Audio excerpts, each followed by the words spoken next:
এই নির্বাচনটা রাজ্যের নির্বাচন না, এই নির্বাচনটা সারা ভারতের নির্বাচন।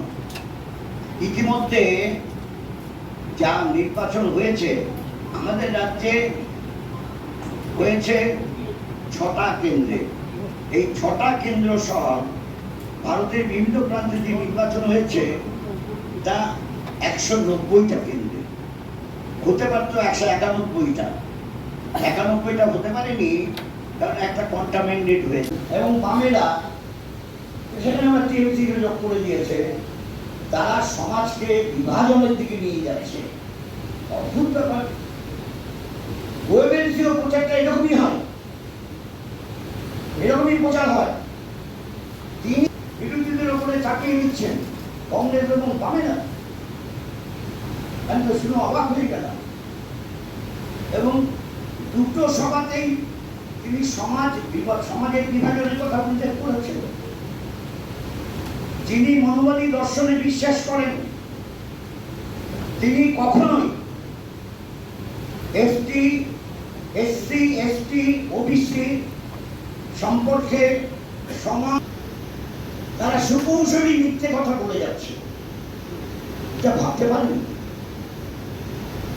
ওদেরই একজন মুখপত্র বা অতীতে সাধারণ সম্পাদক ছিলেন, মুখপত্র ছিলেন, তিনি এখন বলছেন যে 2021 সালের আগে থেকে এই চাকরির দুর্নীতির ব্যাপারটা টিএমসি নেতৃত্ব জানত এবং তাই শিক্ষামন্ত্রী পার্থ চট্টোপাধ্যায়কে আর শিক্ষামন্ত্রী করা হয়নি। এই কারণেই করা হয়নি, এটা বলছেন। অথচ রাজ্যের মুখ্যমন্ত্রী বলছে আমি এসব কিছু জানতাম না। সুপার নিউমারি পোস্ট তৈরি করার সময় সেটা মন্ত্রিসভার বৈঠক হয়েছে নবান্নে। সংঘ দাইমা ছিলেন জনসংঘ, যার চিহ্ন ছিল প্রদীপ। তার আগে 1925 সালে রাষ্ট্রীয় স্বয়ংসেবক সংঘ জন্মের পরেই তারা একটা রাজনৈতিক সংগঠন তৈরি করেছিলেন, তার নাম হিন্দু মহাসভা। তার মানে হিন্দু মহাসভা থেকে একেবারে টিএমসি পর্যন্ত দাইমা কিন্তু একজন, তার নাম রাষ্ট্রীয় স্বয়ংসেবক সংঘ, ছোট্ট করে সবাই বলে আরএসএস। স্বাভাবিকভাবে দ্বিমেরু রাজনীতি করবার জন্য যে সংলাপ বিজেপির সঙ্গে হয়েছিল সেই সংলাপ টিএমসির সঙ্গে হয়েছিল। কিন্তু আজকে দাঁড়িয়ে কথা বলতে পারি যে এই দ্বিমেরু রাজনীতিকে ভাঙবার জন্য আমরা যে আহ্বান জানিয়েছিলাম, আমরা আরো অনেকে আসবে প্রত্যাশা করেছিলাম, কিন্তু আরো অনেকে আসেনি। কিন্তু ব্যক্তিগতভাবে ইন্ডিভিজুয়ালি অনেকে সমর্থন করেছে, অন্য রাজনৈতিক সংগঠনের সঙ্গে যুক্ত তারা। কিন্তু আমরা কংগ্রেসের সঙ্গে বোঝাপড়া করেছি এবং এবারকার কংগ্রেসের সঙ্গে বোঝাপড়াটা, এটাকে অনেকে অনেক রকম কথা বলে, এটা সিট অ্যাডজাস্টমেন্ট, আসনের বোঝাপড়া। কিন্তু একসঙ্গে প্রচার হবে। আমি নিজে প্রদীপ ভট্টাচার্যের সঙ্গে একসঙ্গে প্রচারে অংশগ্রহণ করেছি, মানে এমন অবস্থা হয়ে গেছিল একেবারে। প্রদীপ ভট্টাচার্য ভিজে গেছে, ওনার ঘাম একটু কম হয়, আমি তো একদম ভিজে একেবারে একশেষ হয়ে গেছিলাম। মানে গরমের মধ্যে সকালবেলা বেরিয়েছি 10টার সময়তে, আর সেটা চলেছে 12টা পর্যন্ত।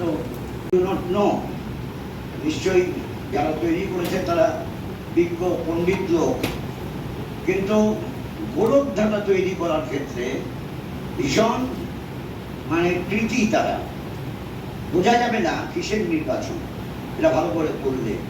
আর ছবি দিয়ে যা সব আছে, গ্র্যাব দিয়ে ছবি দিয়ে যা আছে, তাতে বোঝা যাবে না যে এটা সারা ভারতের নির্বাচন।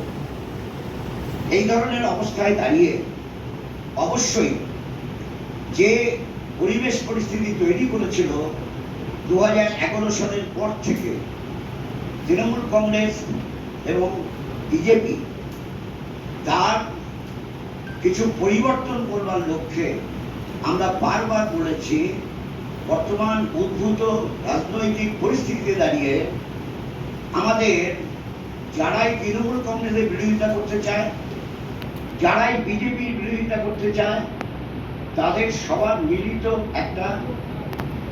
একটা মিলিত সমাবেশ তৈরি করা প্রয়োজন। তার জন্য আমরা সবসময় চেষ্টা চালিয়ে গেছি এবং একথা এখন বলতে পারি, আজকে 6টি লোকসভা কেন্দ্রে নির্বাচন হয়ে যাওয়ার পর তৃতীয় পর্বের ঠিক মুখে দাঁড়িয়ে একথা বলতে পারি, এবার নির্বাচনটা শুধু দ্বিমেরু প্রচার, দ্বিমেরু নির্বাচন হচ্ছে না। অর্থাৎ বাইপোলার পলিটিক্স তৈরি করার জন্য 2011 সালে যে অভিযানটা শুরু হয়েছিল, বলা যায় অভিযানটা শুরু হয়েছিল আরো আগে। অর্থাৎ যখন রাষ্ট্রীয় স্বয়ংসেবক সংঘ, তারা একটা সামাজিক সংগঠন, তারা শিক্ষা দীক্ষা প্রসারের জন্য কাজকর্ম করে না তা বলবো না, কিন্তু তাদের মতাদর্শ সেটাও তারা প্রচারটা করে।